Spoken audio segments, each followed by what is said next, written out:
Hello, everybody, and welcome back to the Blue Jays Today show. Where today, guys, wow, we've got some shocking news that is going on with the Toronto Blue Jays. Kevin Kiermaier, yesterday, it was official. He's been placed on the waiver wire. We're going to explain the details on what exactly that means because there was a bit of confusion amongst Jays fans on whether it was we could revoke it or whatnot. We're going to explain it all to y'all and more, and as well, we got to take a look at who's going to be replacing him and what other kind of moves could be following this Kevin Kiermaier cutting as we approach the trade deadline. I'm your host, Adam Peddle. And I'm your host, Nicholas Blaylock. And a lot of people are starting to speculate that this was the first domino in what is expected to be a long row of dominoes falling down for the Toronto Blue Jays in a big-time sell-off, right? We've been speculating on it for months at this point, right? Ever since we saw the writing on the wall of this team and how they've been playing this season, we have been wondering, is it going to be a sell? Is it going to be a buy? Is it going to be a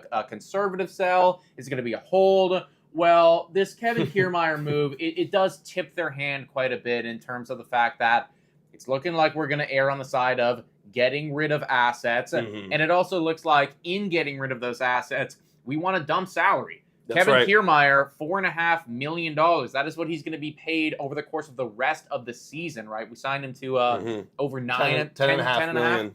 So at this point, it's $4.5 million. If anybody wants to get him, the Toronto Blue Jays, they don't want to pay that anymore for a guy who's got a 500-odd OPS, right? They've had enough. And I think that this is going to be the first move of many where you see that, yes, we're trading people away, but we might not be getting the value that a lot of people had hoped for in return because, honestly, the Toronto Blue Jays, the way that they're looking at it right now is the value is we're saving some millions of dollars that maybe we can spend in the offseason. Maybe they just hold on to it because they're a Rogers Communication Company. But this could be the first move of many. Yeah, they realize we ain't getting no value from him on the trade market, so we might as well dump that salary. We got an article right here from Shai Davidi that kind of breaks it down because, again, on our live stream yesterday, if you were there, we were speculating on what the hell does this mean? Like, what are the details of this waiver wire? Well, big credit to Shai Davidi who broke it down over here.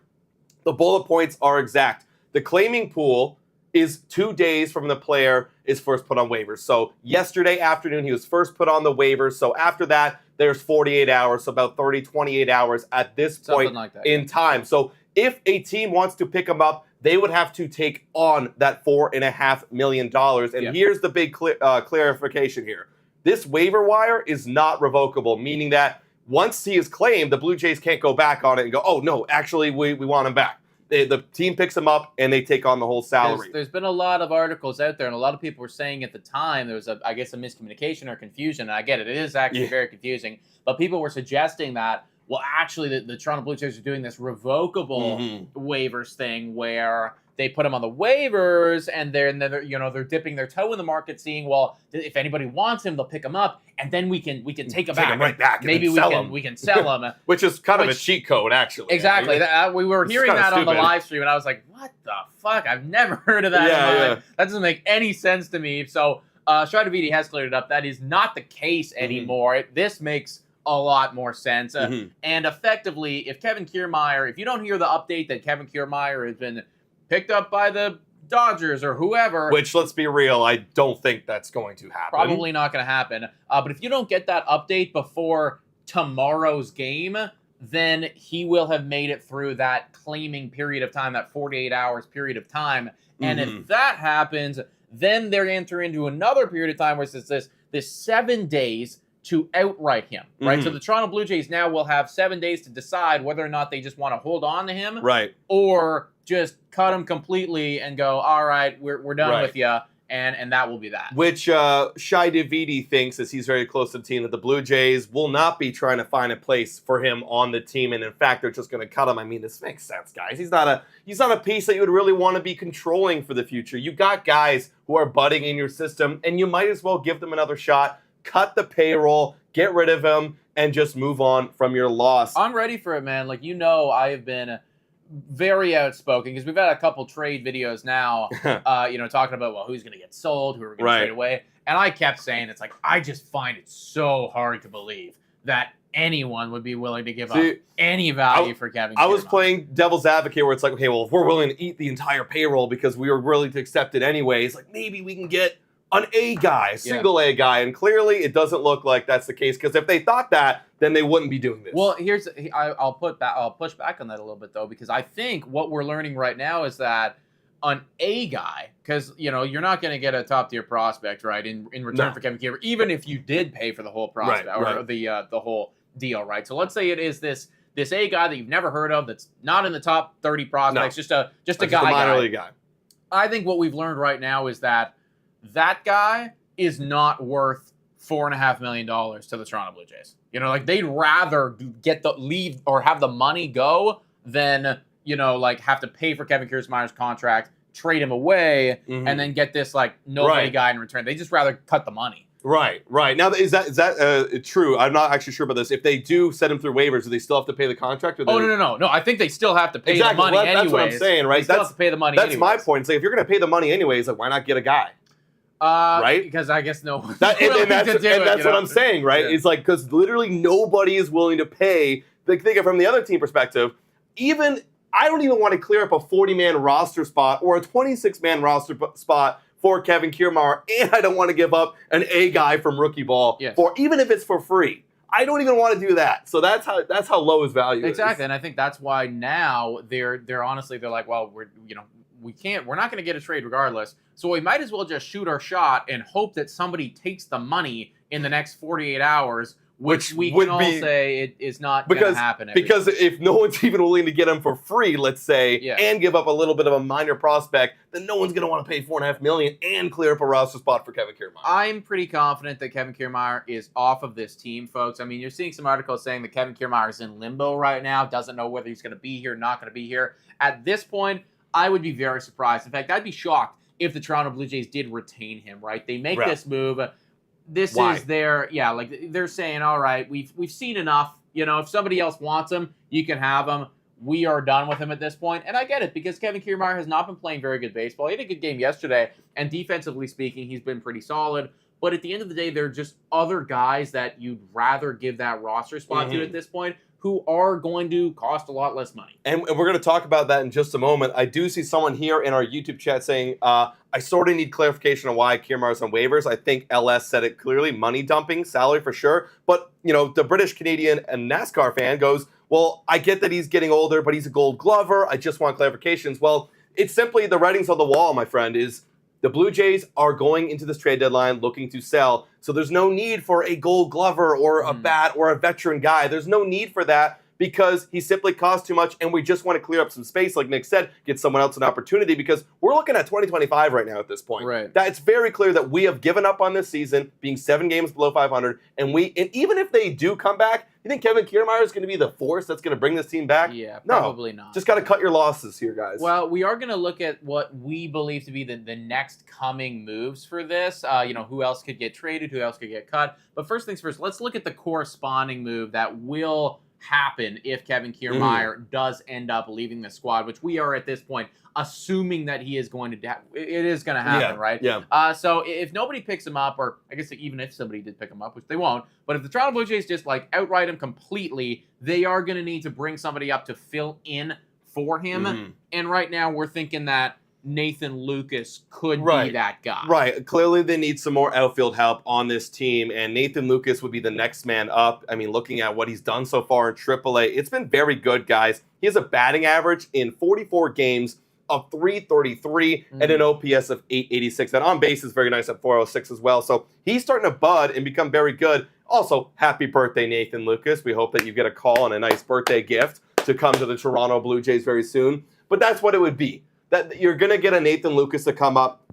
There are some other guys as well that have been flirting with coming up in the outfield spot. Don't think it's their time yet, as they've been kind of struggling in AAA. Will Robertson got off to a great start, but it's been cooling off. His OPS is not 795, but obviously when you compare that to a Nathan Lucas, you'd much rather have an extra 100 batting average, as Will Robertson's batting average is only 233. And then one of my personal favorites, Alan Roden, had a great start in AA. Great start. His AA numbers were 805, batting average of 267. But then ever since going to AAA, it's been very, very bad for him. So Nathan Lucas, most likely going to be the guy replacing a Kevin Kiermaier. Well, just probably, for honestly, probably not at this point. I'm looking at it right now. Shout out to somebody in the chat who just brought this up to Oh, us. no. But we were misinformed here because on June 17th, Lucas underwent surgery this past Wednesday to repair a torn ulnar collateral ligament in his left thumb. Oh. I assume that means that he is still out right now. Thank you for bringing that to our attention. Interesting, because I go here and he's not even on an injured list. No, I guess they haven't updated their website. Maybe. Who knows? If he's back, then that's great, but I don't see any updates on that. So if that's the case, then potentially one of those other players, Will Robertson, up, you know, Will Robertson, because you're gonna have a 40-man roster spot, so he might come up. But on other news, you could also get an Addison Barger. However, Addison Barger might be a move that happens if Bichette hits the IL again. Yeah, and that is, again, something that's being talked about right now. Bichette, right, he is day-to-day, folks. Possible that he goes on the IL.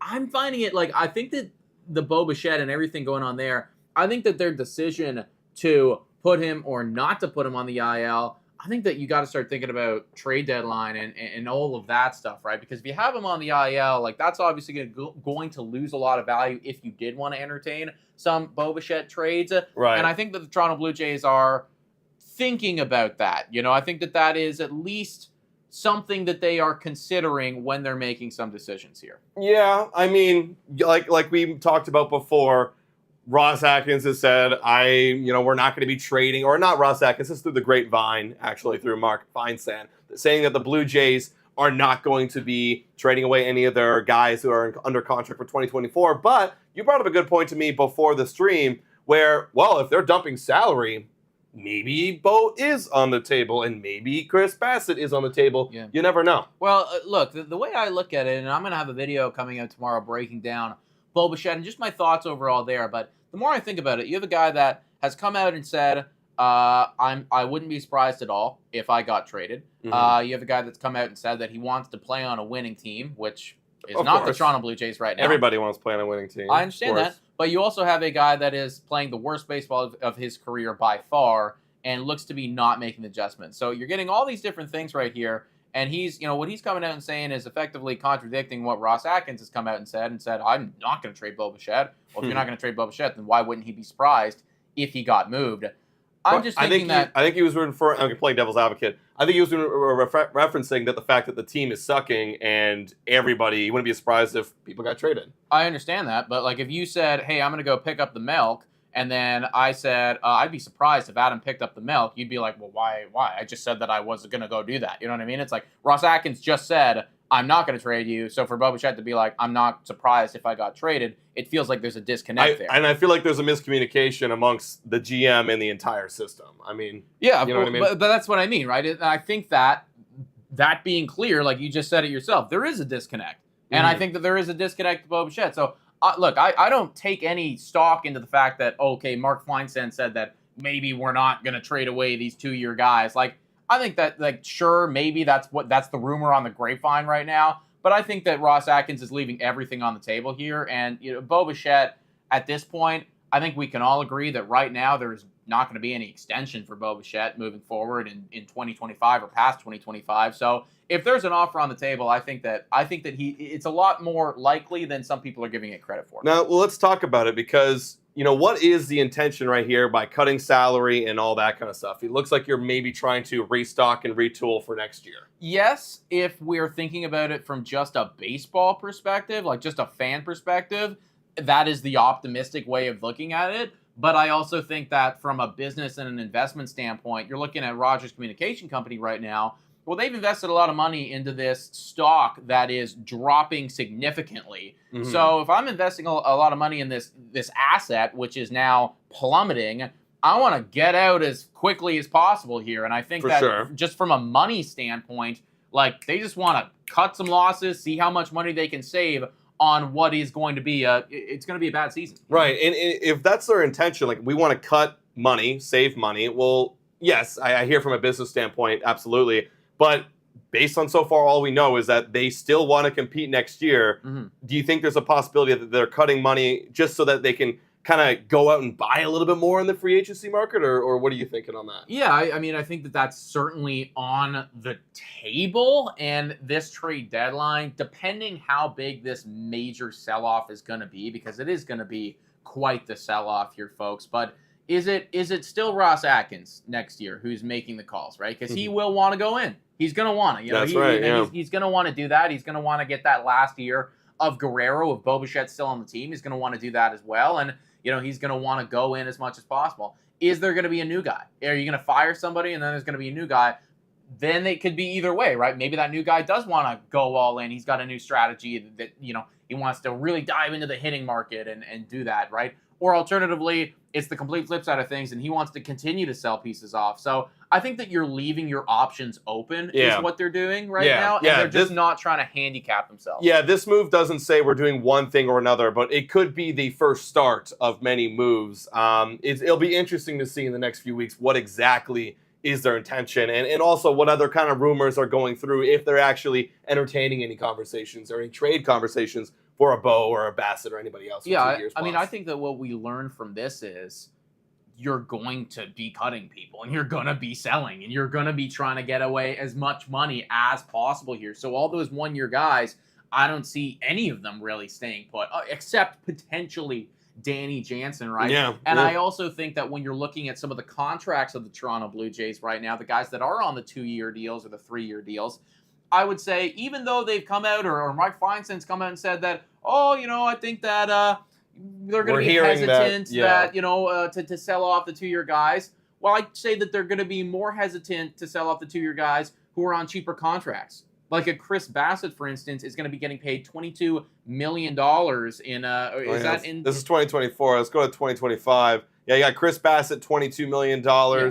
Bo Bichette, $17 million. Chad Green, $10.5. Those are guys that could possibly be on the table. Exactly, right? If you are really trying to leave as many options on the table as possible for yourself, then a Chris Bassett trade, in my opinion, makes sense, because that's somebody that you're going to get a ton of value for. You will shave off a decent amount of money there because somebody will be willing to take on that contract. And let's face it, that's like $30 million that the Toronto Blue Jays could just go, oh, okay, not us anymore, and we'll take your fourth-ranked prospect in return, or whatever it is, right? Like, that to me would make a lot of sense. Yeah, and as we're having all these conversations, I mean, we've talked about this for the last couple of weeks about whether we're trading these guys or not, or we're not. I look at the guy who's running this trade deadline, and I'm already seeing a lot of people in the comments talking about it. Like, I just don't think Ross Atkins has it in him to make these moves. Like, maybe I'm talking out of my ass, but I've seen Ross Atkins in running this team, and he's never made this move because he's never been in this position, but I just highly doubt that Ross Atkins gives up this. This would be giving up, essentially, if you sell off Chris Bassett and you sell off, Bo Bichette. I think it's all in the way that you frame it, though, right? I still see a way for him to maneuver this team and try to sell the higher management, because that's what he's got to do, right? If he's going to make all these moves, he's got to sell the higher management on the vision here. If you can save, I don't know, $35 million or something for the upper management, that's a win, right? And then if you can then take that money and reinvest it in something else in the offseason that's going to be better, that's a win. I'm not saying that they're going to buy this, but this is your sales pitch. Because that's what I'm laughing about is, like, I'm just picturing Ross Atkins all the way leading up this year. Okay, guys, so Rogers, we're going to buy Chris Bassett. We're going to buy this guy. I'm telling you, it's going to be great. It's going to be amazing. And then now this year, okay, so now hear me out. We're going to sell Chris Bassett. We're going to turn this around. Like, if I'm Rogers, I'm going to be like, dude, what the fuck? Like, we're done with you. Look, eventually that's going to happen, right? And I think we can all agree that should happen this offseason. Yeah. That should be what transpires this offseason. What is the best way for him to go forward? I actually have no idea. I'd say that right now, probably for him to save his job, the best way is to just try to make as much money for Rogers as possible, because at least money talks. Well, maybe that's the thing, right? Like, if you start selling off all your guys, sure, you save some payroll, but then there's other implications. Now, like, what's the ticket sales going to look like? What are jersey sales going to look like? I don't think anybody's going anyways right now, man. We've had some of the lowest attendance recently. But it's going to get even lower once you start ripping off some of our, like, notable guys. Yeah, I hear that, but I think it's going to get even lower anyways. I'll be honest, guys. If we're completely out of the race, would you want to go see a September baseball game, even if Chris Bassett's still there? Here's the thing. You're not even thinking about this year. You're going to think about next year, too. Because if you want to compete next year, then you got to keep those guys and hope that Chris Bassett, we know, is going to be great. I don't think that that's true, though. I think that you can have a reality where you do shave off at least one of them and then still find a way to compete, right? Look, right now, Kevin Gausman is not himself at all. Right. Kevin Gausman, one of our only good pitchers is Chris Bassett. We need, next year you're going to need Kevin Gausman to bounce back, to do anything, right? Right, You need so many things to happen to bounce back. I don't think you need Chris Bassett to be competitive this year. I mean, we have him right now doing everything that he possibly can, and we still fucking suck. Yeah, he led a 1.76 ERA in June. He's been phenomenal. But my thing is, like, how do you sell that to Rodgers? It's almost impossible. It's like nothing factual. It's like all theory and idea. That's why I think a lot of us, I think both of us included, think that the best way forward is to operate under an idea where we aren't competing in 2025. I agree. Because there does see you to keep hitting this roadblock where it goes, okay, if you're trying to go in one more time, how are you going to do it? You got to restock the farm system somehow, but at the same point, you need to hold on to some guys. But those guys that you are holding on to, you're probably overpaying them, and they're not performing what they need to do. And there's so many goddamn holes on this team that in the offseason, if you actually wanted to compete, we need to bring in 3 to 4 to 5 different bullpen guys. We need multiple hitters that can actually fucking slug. We probably can't afford that. That's exactly right. So you're hitting this roadblock where it's like, how do you manage to do it? I don't know. I don't know. And that's why, again, I was playing a lot of devil's advocate, but I really do think the best way to go about this is what Nick's saying. Sell him off, fire Ross Atkins, get a new GM to overlook a cheaper payroll and some younger assets. That's what you have to do. Exactly. But is it going to happen? Because there's politics involved, and I don't know. That's where we got to find out. The next 2.5 weeks are going to tell us everything, folks. Yeah, look, it's always, you always flip-flop back and forth on what we want to see happen, what we think should happen with this team, and what is actually going to happen. And very rarely do those two things connect. I will say, though, that moving forward, I think that in the next few weeks, we can assuredly all agree Yusei Kikuchi, Justin Turner. Actually, Justin Turner was somebody that I wanted to bring up here. We had this whole graph, or this whole diagram, not a diagram, it's a little graphic that we had here the other day, going through all the players and deciding whether or not they're going to be held, possible trade, definitely will get traded. Justin Turner for me is absolutely somebody that you could sell, because even though he is not performing at the level that he was in April, this is actually a wild stat from Justin Turner. Justin Turner at age 39 years old, 39-year-old Justin Turner is leading MLB in pitches per plate appearance. Yeah. That means that he is seeing, on average, the most pitches every single time that he steps up into the box, and that right there is absolutely valuable, folks. That is something that maybe it's not translating to home runs, maybe it's not translating to, ridiculous power or anything like that, but at the very least, every single time this guy steps into the box, he is working the pitcher. That is something that other teams are going to value. Justin Turner at age 39 is showing patience. Well, I'll even throw this out there. I was looking at June numbers and who's doing well. I mean, it is kind of translating to something lately. He's got an OPS of 914 and a batting average of 333 in the month of June. And look at that on base. Yeah. 465. That comes with patience. You work them. Yeah. If you're working them, they're gonna have more opportunities to make mistakes. You're gonna get into deeper counts. It's full count. Every other at that. You're getting to that 3 and 2. You can work your walks. You can find your way on base. And even though the overall season numbers don't look good, if you just remove May, this guy's been probably our second best hitter, if not our best hitter, next to Vladimir Guerrero Jr. Yeah. Absolutely. So I think any smart team that needs a bat knows and understands the value of what Justin Turner brings. So next to Yusei Kikuchi, Justin Turner right now is up there for me for the most valuable guy that could be traded. Jimmy Garcia, we haven't even seen yet. He's had a little bit of setbacks. We got to wait and see. Maybe after the All-Star break he gets a chance, but he was supposed to be the next guy up in that. He was, and also Trevor Richards as well was somebody that we were looking at, thinking that we could get quite the return for. Recently, there's been a couple blow-ups. Trevor Richards, I don't think he played yesterday at all. He's going to get an opportunity in this Arizona series to show up, and we cannot have any more runs come around on his roster. God, because his value is starting to dip down quite a bit, just like Danny Jansen's was, and just like Yusei Kikuchi's was for time before that 13K outing that he recently had. But he's got to pick it up as well, folks. All of those guys, though, in the next couple weeks, trade deadline, July 30th. It is July 12th today. So you're looking at 2.5 weeks away. Yep. I don't anticipate I really don't see any of those guys, maybe Danny Jansen, being on the roster in 2.5 weeks' time. Yeah, things could be changing soon. It won't be happening this weekend. Instead, they're going to be playing their final series of the first half against the Arizona Diamondbacks, which, by the way, to comment on the Yusei Kikuchi thing, he's going to be facing the number one offense in the last 2 weeks of baseball. Yeah. So it's going to be a tough series for these Toronto Blue Jays coming into it, guys. It's scary. It's scary. And then after that, hopefully, we'll only have like 2 weeks left until we start selling guys off. So hopefully we'll see some news then. Listen, we've been all in managerial mode right here, trading and cutting and Kevin Kiermaier and blah, blah, blah. Bichette, what do we do? I don't know. Blue Jays have won 2 series in a row, right? And Blue Jays have actually won 2 series in a row. That is something that they haven't done in months. I think somebody brought it up that it was in April last. That they actually did that. So we've gone down the whole rabbit hole of, we're going to sell, we're going to cut, we're going to do all this. Is there any reason to actually be optimistic right now? Winning 2 series in a row, San Francisco, now you're going to Arizona, right? If they actually win this series against Arizona, well, now you've won 3 series in a row. You're walking into the All-Star break. You're getting a little bit of momentum. Your guys are starting to get a little hyped up here. Is there any way that we don't sell?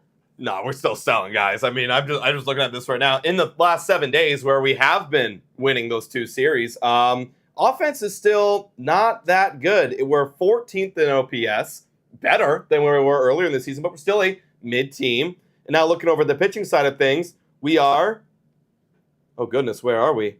Oh, we're 26 in OPS in the last 15 days, How the hell are we winning? 7 days, we are... we're right in the middle there. Right in the middle, 16, so we're mid. So our best right now, and I think we're running into a struggling San Fran and Seattle Mariner team. Right. So it's like, okay, we ended up winning 4 of 6 because we got some good matchups and we got the right timing there. But we're still a mid-team. So nothing really here. The bullpen's in shambles still. Our offense is literally being carried by Kirk, Clement, and who else was it right now that's popping up? Oh, Horwitz right now in that like 7 days. And, of course, Vladdy and Turner. But that's it. Bo Bichette's injured. Bo Bichette's been terrible. Our pitching rotation has been good. Like, the reason why we won, too, is we got a great start from Yusei Kikuchi, Kevin Gausman, and the other one, which is Yariel Rodriguez. But how often is that going to be happening for us to, not see the bad part of our bullpen and have them blow up? It's still not a winning formula for me. Okay. What if we sweep? We sweep Arizona. We walk into the All-Star break. You're 4 games back of 500. Yes, you are still quite a ways away from that wild card spot. We're not even talking about that. We're just talking about trying to get back to 500 and be an even team right now, which they still wouldn't be if they swept Arizona. But 4 games back of 500, you got 11 games before July 30th after the All-Star break. We looked at the math earlier. You'd have 11 more games.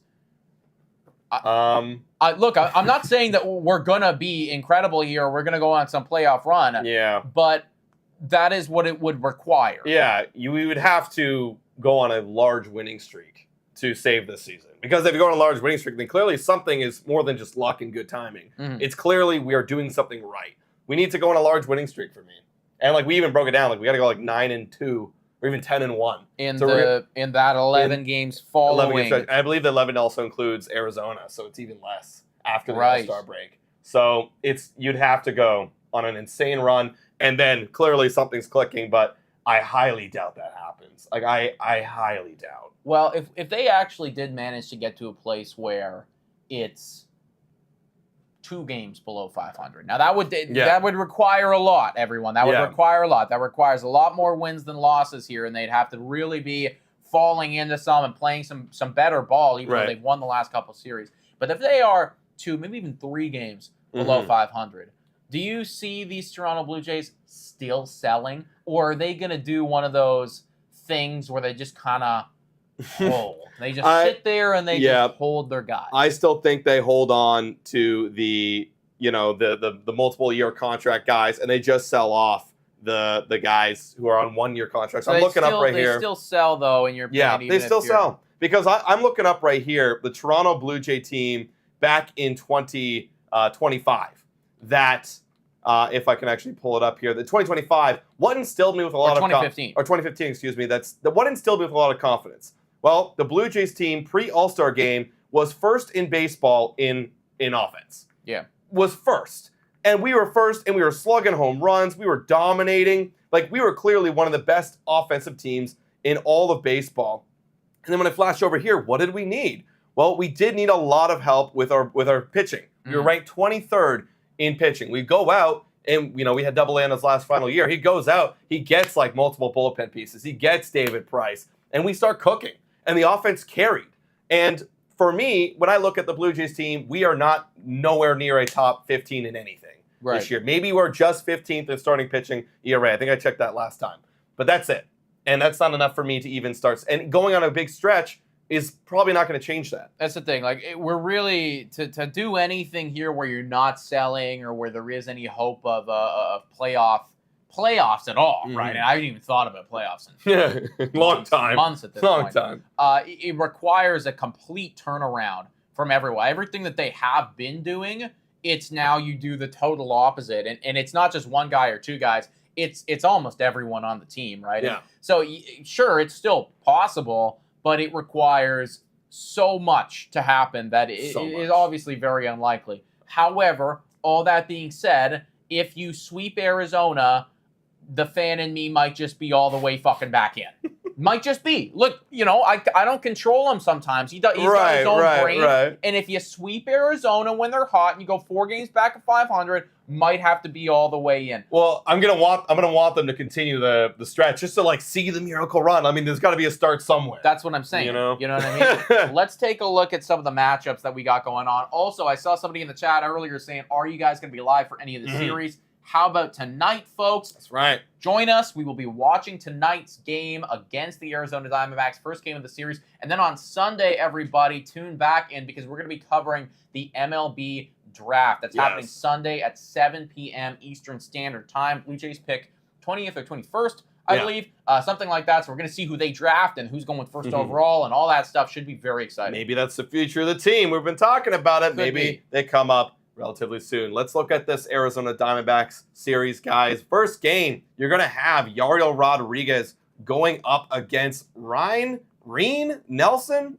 The last 3 appearances, obviously Yariel Rodriguez has been carrying this team. In these last 3, he had a blow-up one. So the last 2, he's only let up 1 earned run over 12 innings pitched. So he's been phenomenal. And then Ryan Nelson has been okay. And looking over here at the total numbers, what are we thinking here?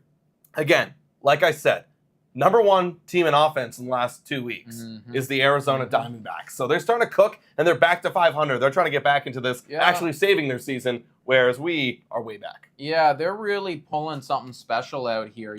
They were one of the big disappointments for a little while. They were off the top, make it to the World Series, and then just middling start, and it fell back pretty bad. And now here they are, all the way back to 500. So they are really looking to get on a hot stretch before the trade deadline, because if they could get 4-5 games above 500 before then, obviously that's a full-in buy for them.